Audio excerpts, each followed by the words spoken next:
नमस्कार, मैं मनोज बिश्नोई और रेड प्लस न्यूज़ में आपका बहुत बहुत स्वागत है। रेड प्लस न्यूज़ को लाइक करें, सब्सक्राइब करें, दोस्तों तक पहुंचाएं और बाड़मेर जैसलमेर के लोकसभा चुनावों से संबंधित अपडेट यहां पर आप हर समय लेते रहें।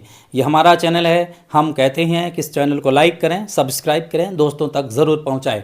बाड़मेर और जैसलमेर के चुनावी समीकरणों की सरगर्मियाँ हमेशा तो उतार चढ़ाव रही है। बाड़मेर का एक ऐसा इलाका, बाड़मेर जैसलमेर पश्चिम राजस्थान के एक ऐसा इलाका जहाँ कई नेताओं के लिए इस चुनाव को जीतना एक तरीके से मैं कहूँ तो लाजमी बन जाता है और बहुत ही महत्वपूर्ण बन जाता है। उनकी इज्जत इस पर टिकी हुई है।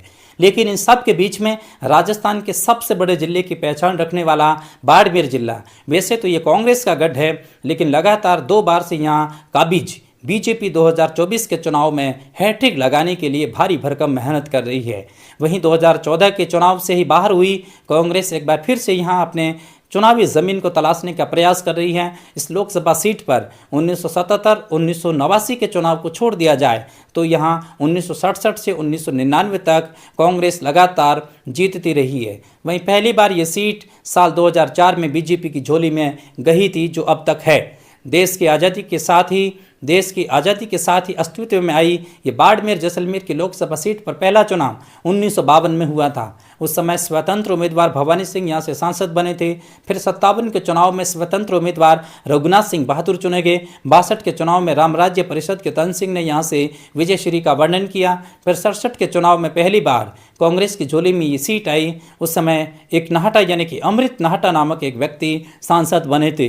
71 के चुनाव में उन्होंने अपनी जीत दोहराई। हालांकि 1977 में जनता पार्टी के टिकट से तन सिंह ने उन्हें पटकनी दे दी, उन्हें शिकस्त दे दी थी। यहाँ से चुनाव के परिणाम और ज़्यादा रोचक होते गए हैं।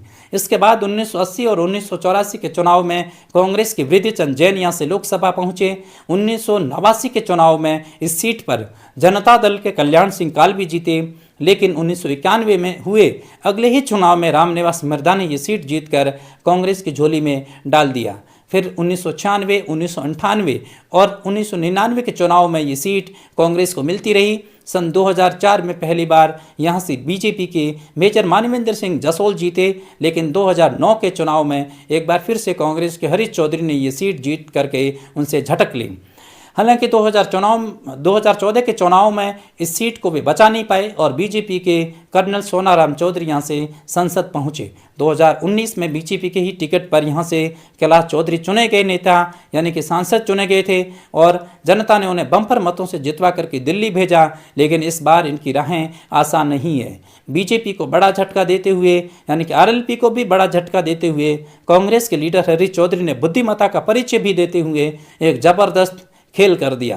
खेल में भी ऐसा खेल कर दिया कि हरीश चौधरी ने पश्चिमी राजस्थान के सबसे बड़े नेता नंबर 2 के यानी कि आरएलपी के सबसे बड़े नेता और नंबर 2 के नेता एक ऐसे नेता यानी कि उमेदराम बेनीवाल को खींच करके कांग्रेस में लेके आ गए।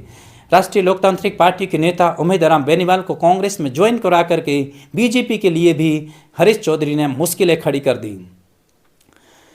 कैलाश चौधरी से ज़्यादा उमेदराम बेनीवाल की लोकप्रियता ऐसी है कि बेनीवाल लगातार 10 सालों से जनता के बीच में रहकर के काम कर रही हैं। लगातार अपने काम के बदौलत संयम, सेवा और सहिष्णुता के धनी और जनता में लोकप्रियता बनाए हुए उमेदराम बेनीवाल हमेशा ही जनता के बीच में रहती हैं। उनकी लोकप्रियता का अंदाजा इन्हीं बातों से लगाया जा सकता है कि कांग्रेस को बेनीवाल का बड़ा फायदा मिलेगा और वे लोकसभा चुनाव जीतने की ओर बीड़ा उठा चुकी हैं। जातिगत वोटों के आधार पर यदि बात करें तो यदि राजपूत समुदाय से कोई कैंडिडेट चुनाव में उतर जाता है तो चुनाव के परिणाम और रोचक होंगे, यानी कि मुकाबला इस बार फिर से त्रिकोणीय होने के आसार है। लेकिन अगर ऐसा हो गया तो कांग्रेस और निर्दलीय के बीच में ही टक्कर होगी। यहाँ त्रिकोणीय मुकाबला तो रहेगा लेकिन बीजेपी टक्कर में नहीं रहेगी।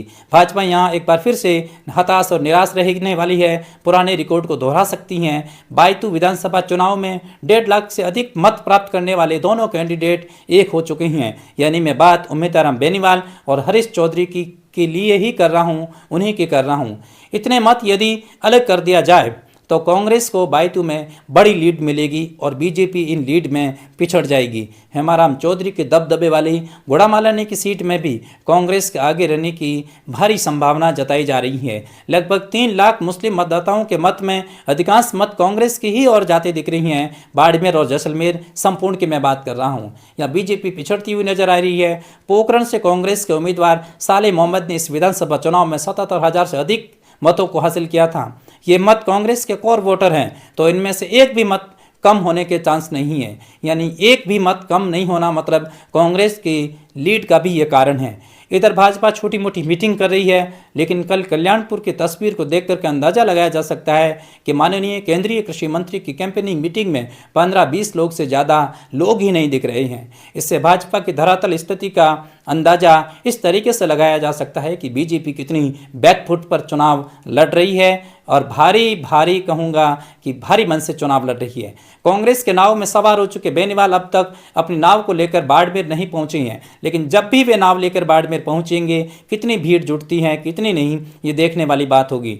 रविंद्र सिंह भाटी अभी तक कोई किसी तरीके के पत्ते नहीं खोले हैं, वे चुनाव लड़ेंगे या नहीं इस बात को लेकर के अभी सस्पेंस बना हुआ है, स्थिति क्लियर नहीं है। लेकिन अंदाज़ा लगाया जा रहा है कि राजपूत समाज से कोई ना कोई एक तो चुनाव जरूर लड़ेगा, और अगर ऐसा हो गया तो ये उम्मीदवार कौन होगा ये भी देखने वाली बात होगी। क्या आज़ाद सिंह राठौड़ होंगे या कोई और होगा या रविंद्र सिंह भाटी स्वयं होंगे, जो भी होंगे लेकिन चुनाव के परिणाम को रोचक बनाएंगे। लेकिन आपसे निवेदन रहेगा कि जब भी आप वोट डालने जाए अपने विवेक का प्रयोग करें, किसी के बहकावे में नहीं आए। वर्तमान के सांसद से आप ज़रूर सवाल पूछें।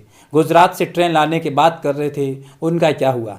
पेयजल के संकट को दूर करने की बात कर रहे थे, उनका क्या हुआ? निहट क्षेत्र का विकास करने की बात कर रहे थे, उनका क्या हुआ?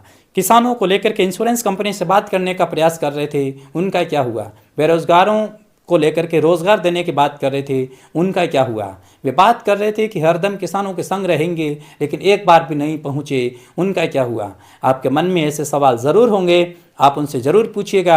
अपने विवेक से अपने मत का प्रयोग करते हुए लोकसभा चुनाव में अपना वोट जरूर डालें। कहानी अभी शेष रहेगी, बहुत बढ़िया और इंटरेस्टेड कहानी होने वाली है। 1-2 दिनों के अंदर बहुत शानदार कहानी आपके बीच में आने वाली है। तब तक आप इस चैनल को लाइक करें, सब्सक्राइब करें, दोस्तों तक पहुँचाएँ। हमारा ही चैनल है, इस चैनल को ज़रूर लाइक करें। बहुत बहुत धन्यवाद, बहुत बहुत धन्यवाद।